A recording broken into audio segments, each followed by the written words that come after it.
নাহমাদুহু ওয়া নুসাল্লি আলা রাসূলিহিল কারীম, আম্মা বাদ। সম্মানিত দর্শক, কাছে এবং দূরে যে যেখান থেকে দেখছি, আমাদের মাদ্রাসা ফাতেমাতুজ জাহরা রাদিয়াল্লাহু তাআলা আনহা এবং মারকাজুল ফুরকান ইন্টারন্যাশনাল মাদ্রাসা, পূর্ব রসুলপুর ৮ নং রোড, কামরাঙ্গীরচর, ঢাকা এর দাওয়াতি স্টুডিও থেকে আজকে একটা গুরুত্বপূর্ণ মাসালা আমরা আলোচনা করব। অনেকেই আমাদের কাছে জানতে চেয়েছেন যে নেইল পালিশ হাতে বা আঙ্গুলে নখে লেগে থাকা অবস্থায় উজুর বিধান কি।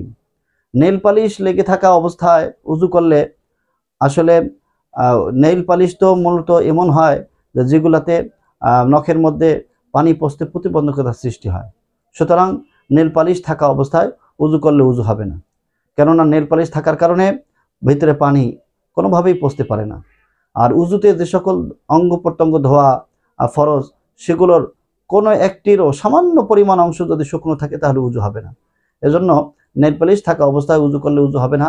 তবে কেউ যদি শখের বশবর্তী হয়ে নেইল পালিশ লাগায়, তাহলে উজু করার আগে ওই নেইল পালিশ উঠানোর জন্য যে একটা মেডিসিন আছে সেটা ব্যবহার করে এটাকে রিমুভ করার পরে তারপরে আমরা উজু করব, তাহলে ইনশাল্লাহ উজু হয়ে যাবে। আশা করি সকলেই উত্তরটা বুঝতে পেরেছি।